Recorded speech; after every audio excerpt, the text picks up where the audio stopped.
Hello, my name is Jack Stanley, and I'm the co-founder of the Tech Academy. I'd like to welcome you to the Tech Academy podcast. The Tech Academy operates a 15-week software developer bootcamp. Our program can be taken online from anywhere in the world. You can find out more at our website, learncodinganywhere.com. That's learncodinganywhere.com. Today on the Tech Academy podcast, we sit down with one of my favorite people in the whole world. He's our first employee at the school. He was our first graduate at the school. And he is first among men. He's a wonderful individual. Mr. Brett Caudle, who is our CEO and has been an incredible contributor to what the school has become. Join me as we talk about, well, anything and everything. We know each other really well, but you always find out new things about your friends when you can sit down and have some time with them. Enjoy.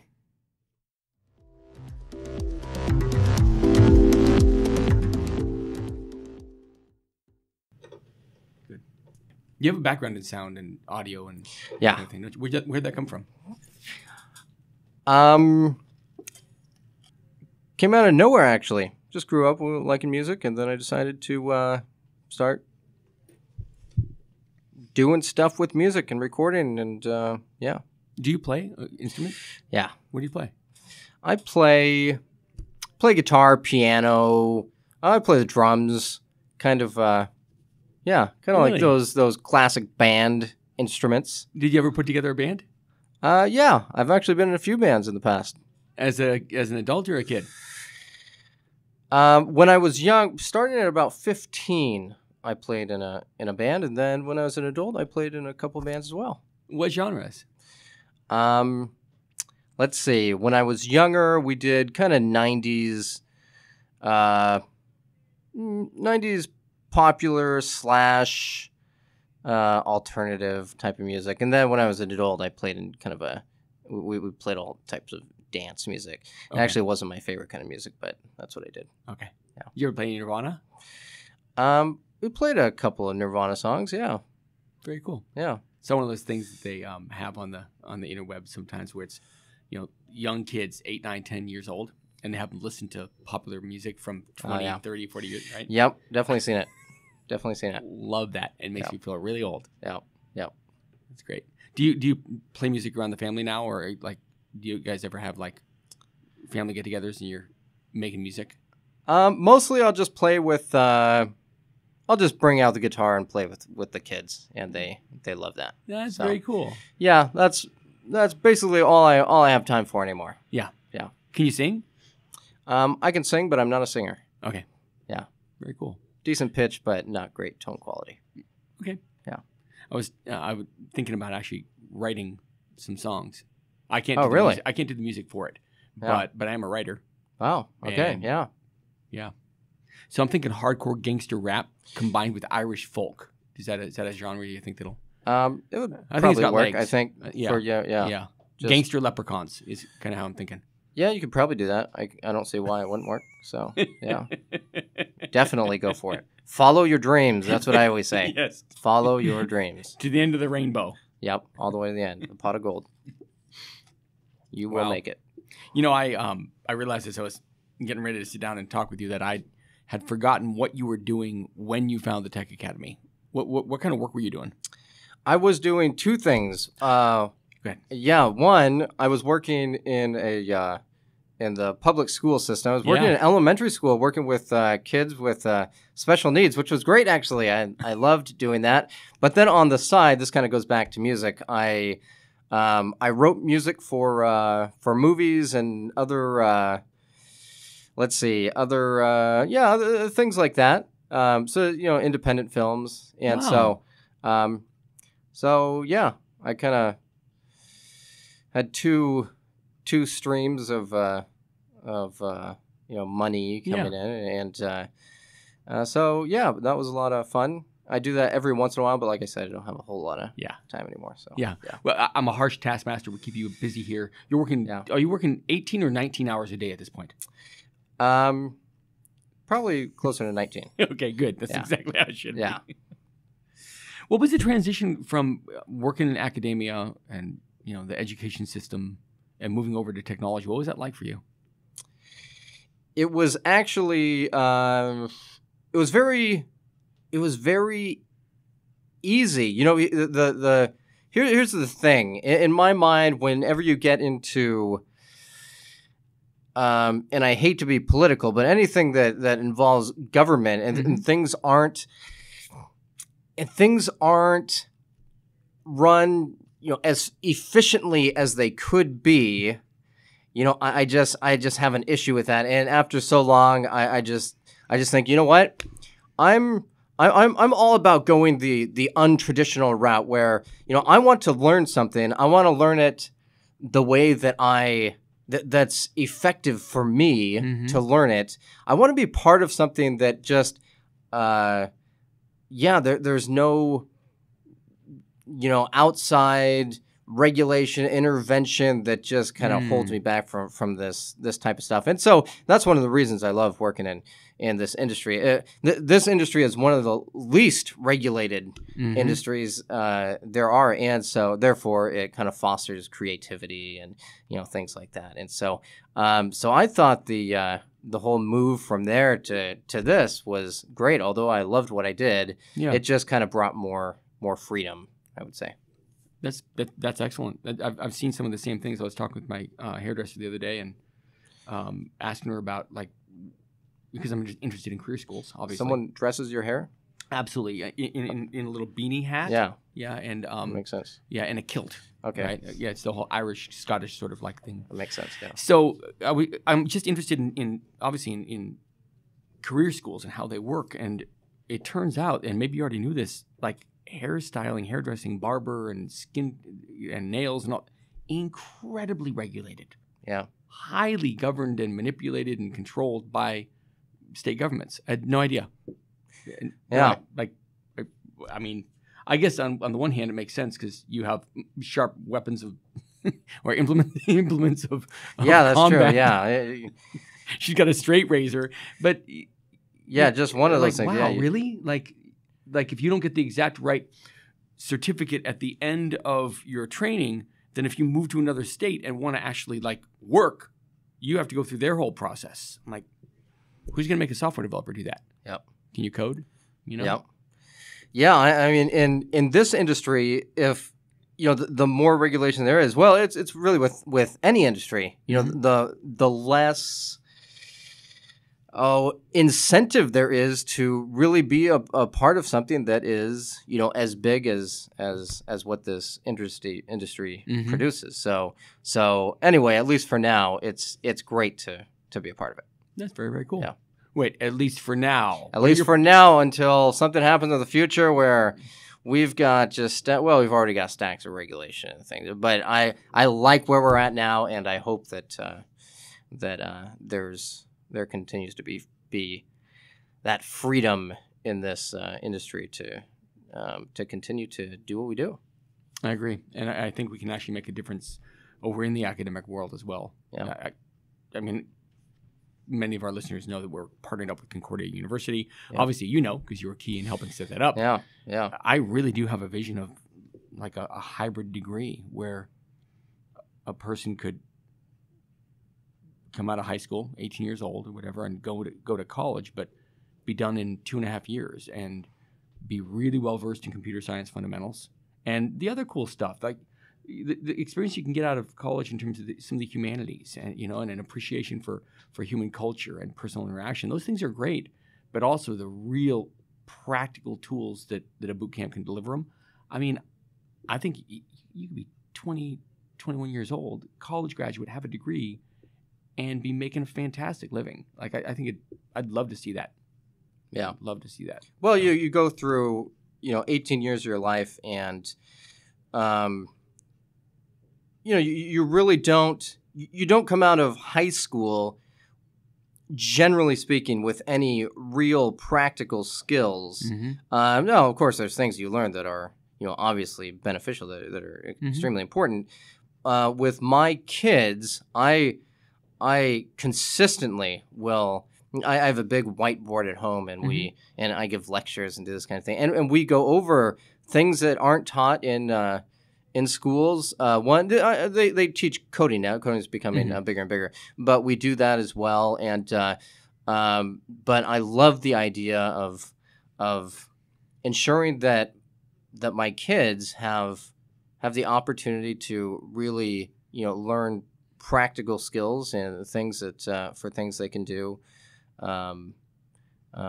Again, practically, when they're adults. And I just think there's so many different avenues that can be taken to achieve that. That's very cool. Yeah. Did you work when you were a kid? Like when you were a teenager, did you have jobs, make your own pocket money kind of thing? Yeah, I definitely had jobs. I would do.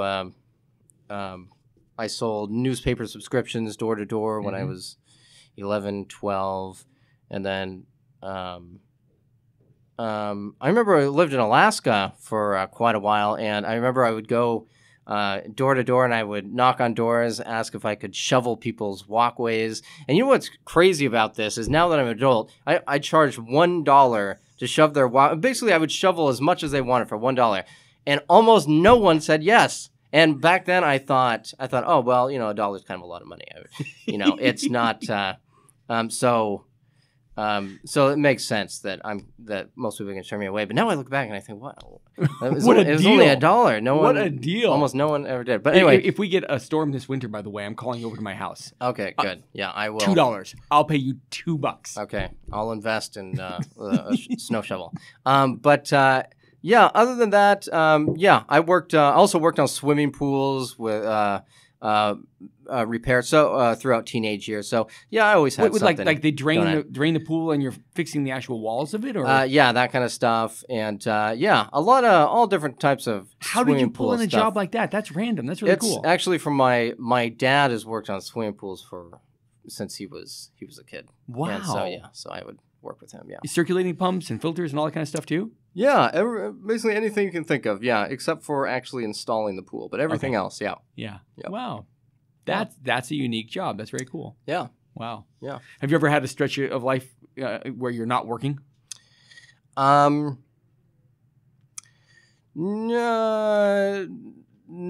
probably not. I think I've always had something going. So yeah. Always worked. Yeah. I remember looking back on it with my wife a little while ago. I think the longest stretch I've been without a job was about 11 days. Oh yeah. Remember? Yeah. Wow. Yeah, and it was when I was a contract developer, and that was a very long 11 days. Yeah, yeah. But we worked out. Work. Yeah. Life is about work. But of course, working when it's fun. Oh, that is the best. We're going to bring that into school pretty soon. Don't worry. Okay, good. Yeah, eventually you'll actually have fun here. I've been waiting for the daily beatings will stop. Good. Yeah. I know you don't appreciate that task. You get used to it. What have you enjoyed the most about working here?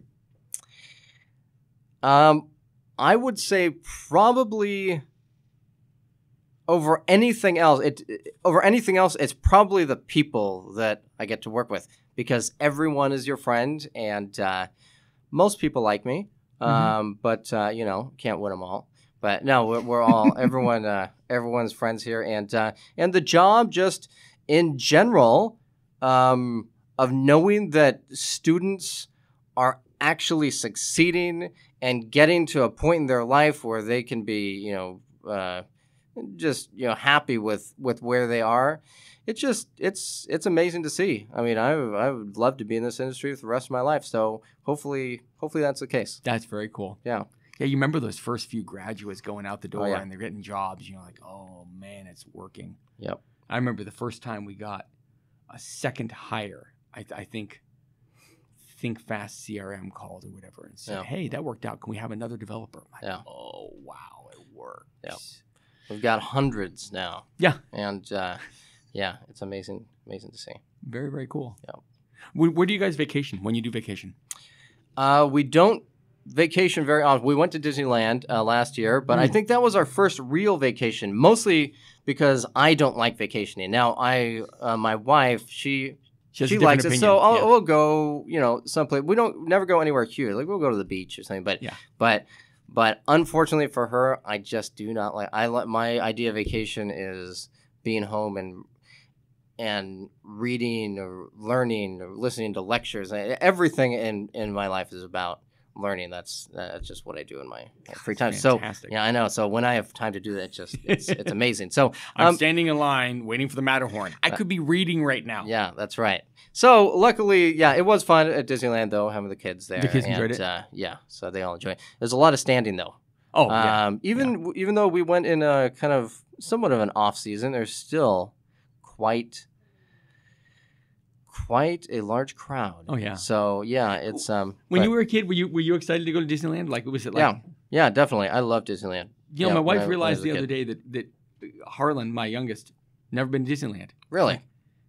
I think it was a little while ago because he was still 18. We're like, he's still technically a kid. We could go, and we bring it up to him, and he's completely not interested. He's like, whatever. Wow. I mean, we can go if we want to. Like, wow. But it's Disneyland, and I realized probably the wrong thing. I think Harry Potter. If I had said to him Harry Potter, you know, in Hogwarts and Wizard World, whatever Wizarding World, like, he probably would have been down because I think he's read every single one of those books approximately 4.8 billion times. Wow. But yeah, he wasn't like... He just didn't want to feel the magic. He did not want to feel the magic. Yeah, I should have asked him, why do you hate magic? Yeah, why do you not like that? It's so weird. Because I remember the first time for me, that was like, yeah, pretty amazing. Wow. Yeah. What did you grow up locally? Or, I mean, you said you spent time in Alaska. Like, where were your formative years? Yeah, I was born... I formed here in Portland. For the most part in Portland. I was born in Portland, but my family, growing up, my family moved quite a bit. Yeah. I still don't know why to this day, but I lived in Alaska a few times actually. They're running from the law, but it's no big deal. Yeah, it's not. I don't want to bring it up, but yeah. Probably the statute of limitations is over on a lot of that stuff, so you're good. Yeah. So we should be good by this point. Yeah. So yeah, we moved all around the place, and so a lot of different schools and things. Different. Basically, the culture was the same wherever you go, at least in my opinion. So a lot of moving. Okay. But always came back to Portland eventually. How'd you like Alaska? It was great, but of course it was very cold. Mm-hmm. But like the people there, like the. I dare say I even liked the weather, and but specifically the weather was good in spring, summer, fall, but it would just get a little too cold in the winter. Yeah. Cool. Yep. You ever been on one of those? Well, here we call them snowmobiles. A friend of mine who's from Alaska said they call them snow machines up there. If that's the case, I've never heard that. Because I know I've heard snowmobile in Alaska as well. Okay, so good. I don't know. Maybe I'm just not hanging around the right crowd. But yeah, I haven't. He showed me video of those things going 80, 90, 100, 110 miles an hour on the open snow. Really? Yeah. Have you been on one of those machines? No, it sounds scary though. Oh, I love that stuff. Wow. I love that stuff. Yeah. We're just down in the Caribbean, and they have jet skis, and we're going to rent jet skis. And I quietly take the guy aside who's piloting the boat, and it's like, which one of those is the fastest? He says, that one, number 2. I'm like, okay, good, I want that one. Wow. and it was, I'm screaming across the bay, probably going 50, 55 miles an hour, like getting air. I love that kind of stuff. Wow.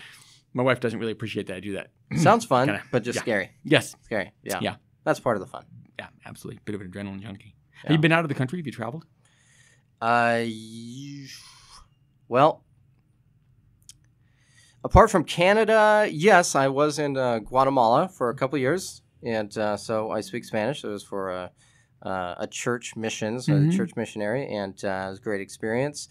And so, yeah, I got to live there in, I guess, comparatively, significant poverty, and it was quite an experience to be there and to live that life and part of that culture. And but yeah, it was a great experience. We were able to give a lot of service and help out, and just all around. That's very cool. Great experience. I think that kind of thing is really valuable. Yeah, definitely. I've found that wherever you go, there's just really good people everywhere. I remember going to Saudi Arabia, and you grow up in America, and opinions shift, but in general, the opinion towards the Middle East is not that positive, and constant conflict and, wars and all this kind of stuff. And I wasn't sure what to expect, Yeah. And I remember we land and we go in and there's a big row of American businesses and there's Pizza Hut and there's Burger King. Wow. And a bunch of the guys are like, yay, I want to go. I'm like, you're in, like, here's the thing, like right next to the Pizza Hut, about 30 feet away, is a small stone keep that I found out from asking around had been there since about the 13th century. And there's a Burger King. And you're interested in the Burger King from America. Gotta go to I'm Burger like, King. come on, look at this Gotta place, So we just went down some side street and found a little restaurant where the guy spoke absolutely no English. We speak absolutely no Arabic. And we figured out how to communicate enough that we got fed a meal. And it was great. And the smile on his face and how friendly people were. I'm like, there's good people everywhere. Yeah, not that I'm too well traveled, but yes, I absolutely believe that people are people no matter where you go. Yeah. It's you find some random person in the world and they're just like you. Yeah. For the most part. Very cool. And yeah. Well, I mean, obviously it's pretty blunt segue, but to bring it back to the school, like when I meet our students and see the incredible variety of people, all the backgrounds they come from, but they all have these things in common. This inquisitive nature, this problem solving, this, like most of them, like this love collaborating with other people to make things. It's like it's really, really cool, and to see them all arriving at an industry that that rewards that. Yeah. They can be, it can gratify that urge they've had growing up to to solve things, to hold these mental models in your head and like move them around until it clicks and it works, and then put that into the physical universe. I love people like that. I love bright, inquisitive people. And when we're talking earlier about the staff, obviously you included, you were our first employee. It's so cool that we literally get to watch as students come through the line and see who the really, really good, like awesome, great people, and just ask them to join us in this journey. We're really lucky. It's really, I'm pretty blessed in what we have. We are. I agree with you. It's a great group of people. Yeah, I like when you said about being rewarded. I think that, when someone has that incentive to go do something and know that it's going to pay off, just right in front of their eyes, it's so rewarding in the short run and the long run. It's I love that about really anything that you get involved in, but specifically, like I said earlier, this industry. I think you just see it right away, the reward. That's really cool. Yeah.